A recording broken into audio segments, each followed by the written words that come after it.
speaks to the leaves, telling stories that no one believes. Stories of love belong to you, belong to me.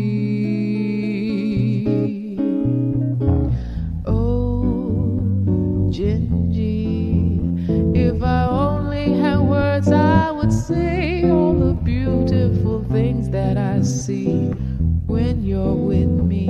Oh, my Gingy. Oh, Gingy. Like the song of the wind in the trees, that's how my heart is singing, Gingy. Happy Gingy, when you're with me. I love you more each day. Yes, I do. Yes, I do. I'd let you go away if you take me with you. Don't you know, Gingy, I'd be running and searching for you like a river that can't find the sea. That would be me without you, my Gingy.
Can't find the sea. That would be me without you, my Gingy. Oh, Gingy. Oh, oh,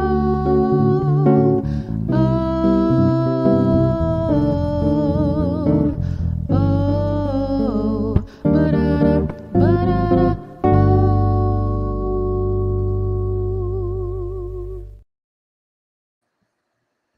Hello, hello, hello. Howdy doody. Was everyone doing well? I am a little bit stressed. But things will work out as they're supposed to. And, it's Halloween, a new moon, the 1st of November. Excuse me. And so this is the end of my learning period of how to stream. I pretty much figured out this program, and there's improvements all the time, right? They are providing updates, but I won't be going live anymore, except for the Saturday classes and the but yeah, I'll still keep posting different lessons and ideas and things. But remember, on November 23rd at 5 p.m. Pacific Standard Time, we are going to have our season 1 concert finale featuring Monique and Jules and myself. I've been going back and forth about whether or not to sing one of the songs from my album. I haven't copywritten the music yet. You guys, I just have so much to do. It's crazy. But the great thing is that I have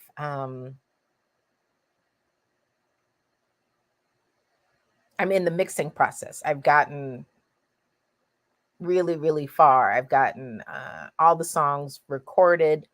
There's just one more part to be recorded. I'm getting a percussionist to put some wood percussions on this song called Top of the World.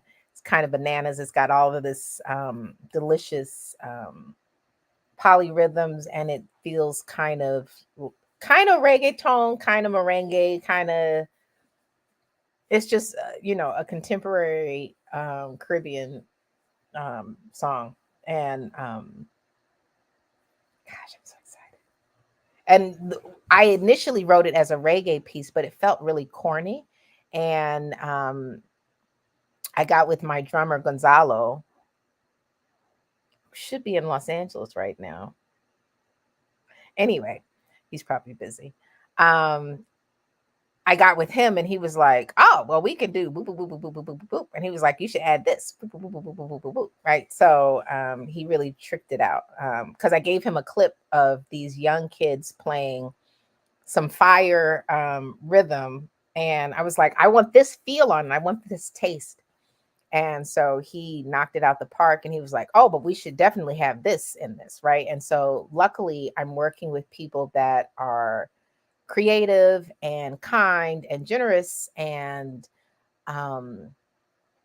brilliant, super talented. And so they just put their stink on it, and it is delicious.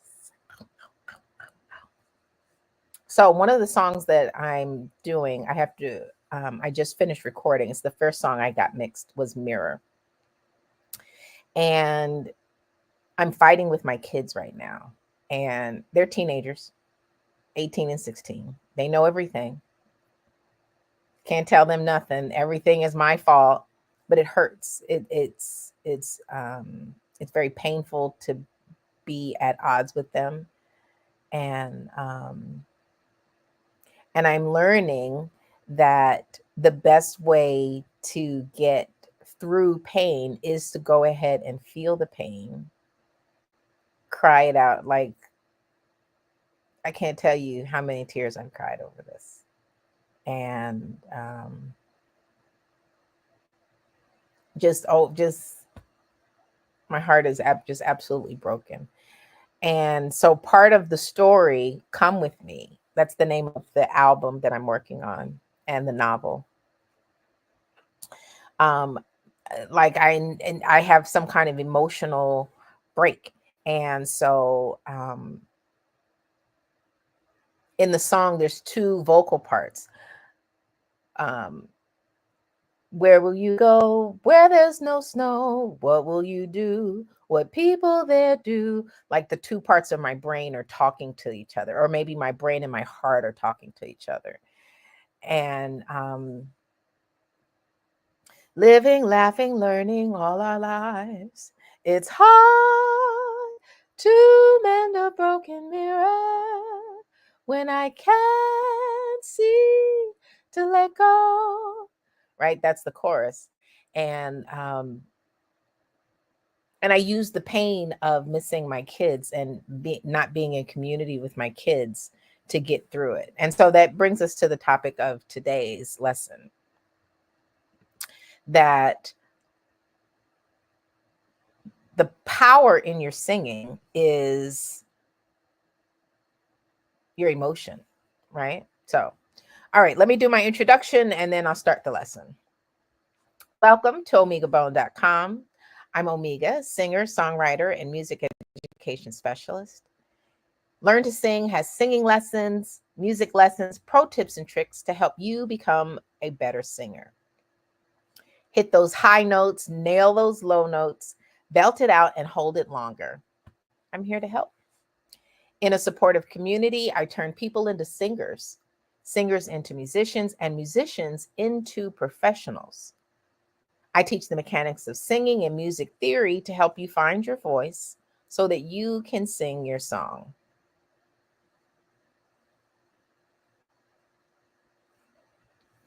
So, you already know that you need vowel clarity, killer effort, and smooth airflow. But the secret weapon to vocal power is emotion.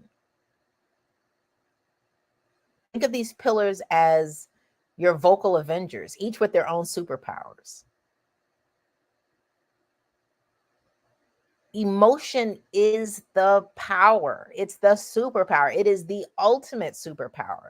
More so than, like I've told you over and over and over again, like with Anita Baker, like her first album, her vowel clarity and her consonants, they're great, but or not as effective as they could be.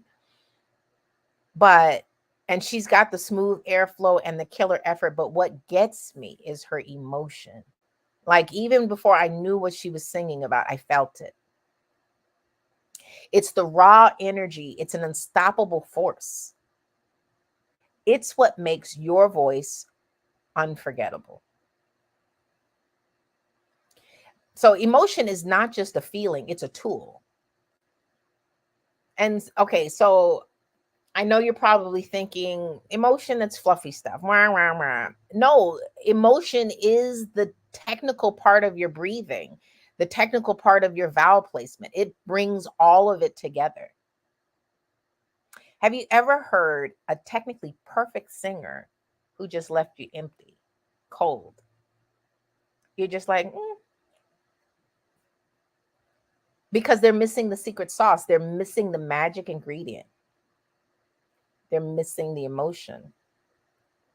Emotion is what takes your voice from meh to, did you hear that? Did you feel that? Like, right? It's what makes people laugh and cry and jump to their feet. When I was in high school, I had the opportunity to sing with Michael Jackson at the Super Bowl. And you know how you see the videos of him in the 80s and you see all the kids in the front. They're crying because the energy that he generated with his emotion sweeps through the crowd and it's overwhelming. It can take your breath away.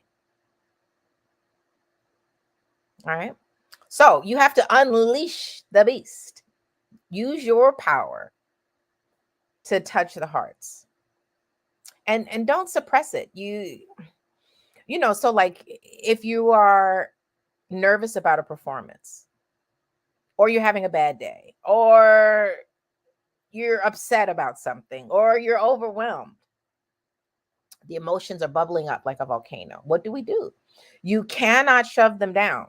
Bottling them up is a huge mistake. When I sang at my sister's wedding, I guess it's in the early 2000s, or maybe it was in the 90s. Anyway, it was a long time ago. Here I am singing, and I'm so excited because I just love my sister so much. Couldn't sing a note. Voice locked up. Because I didn't acknowledge that I was feeling. I didn't put the feelings into the song so that I can sing through the words. Right? Trying to suppress your emotions is like trying to sing with a straitjacket on. Your voice gets choked up, your energy gets stifled, your performance suffers. Instead, you have to channel the energy and let those emotions flow like a tidal wave through your voice. You're feeling sad, sing it. If you're angry, belt it out. If you're nervous, let that nervous energy fuel your performance. I have another song called The Beast on this album. And essentially, I am dancing on the beast's grave, right? Like I'm waiting for him to die. right? So that I can dance on his grave. And the thing, I haven't sung it yet because I'm still grieving this stress with my kids, and so I'm waiting for someone at work to make me angry so that I can use that, because the sadness is very real right now, and so I don't want the song to be sad. I need the song to be angry. So I need some foolishness to pop off at work so that I can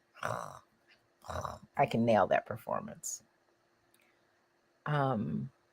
But ultimately, emotions are like ocean waves. They're powerful, but they don't last forever. Give them 90 seconds or so that they can, crest and fade.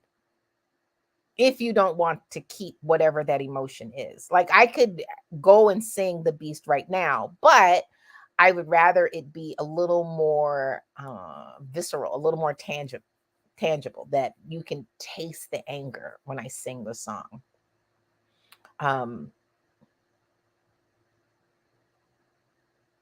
It's got to be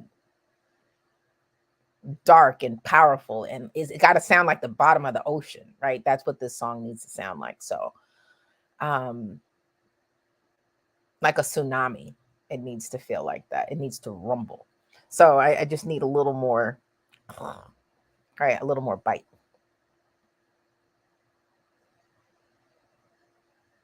So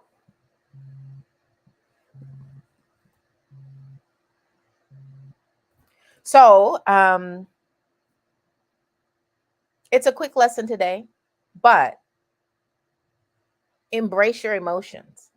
Unleash your inner rock star. Let your voice soar with the raw power of authentic expression. Remember, technique is important, but emotion is what makes your singing unforgettable. Ay, ay, ay. Everybody and their mama wants to talk to me right now. Right now. Anyway, but thank you for joining me today. I hope you found these tips helpful. And remember, when you're practicing, think of an emotion and then try and sing that emotion. Right? Maybe you'll do the coo, coo, coo, coo, coo, coo. You might sing it sad. Coo, coo, coo, coo, coo, coo. Or maybe you'll sing it angry. Coo, coo, coo, coo, coo, coo. Or maybe you'll sing it hopeful. Coo, coo, coo, coo, coo, coo. Right? And so each one, even though I'm singing the exact same phrases, felt different because of the emotion behind each one. And so I had to think of what makes me mad. The mad thing was these people calling me in the middle of the live. The sad one was immediately I thought of my babies. Now, granted, they're huge. They're both taller than me, but they're still my babies. The hopeful is that we're going to reconcile this issue really soon and go back to having a good time. But use your emotions to color, to influence what you're singing about, how you're singing. Let it shine through your music. Don't shy away from it. Don't take it out of the music, because the whole point in listening to music is to feel someone else's heart, to feel someone else's gut, to feel someone else's spirit, right? Because we're all connected by that same spirit, right? And so the part of the spirit that we're listening to that's coming from someone else is the part of us that's missing, right? That's why we like listening to music, because we're connecting to our higher selves. So, for more tips and tricks, don't forget to follow Learn to Sing with Omega and visit my website, omegabone.com, to join our amazing community. If you're looking for personalized guidance, consider booking a one-on-one class with me for live feedback and tailored coaching. I cannot wait to hear you. Bye, my darlings.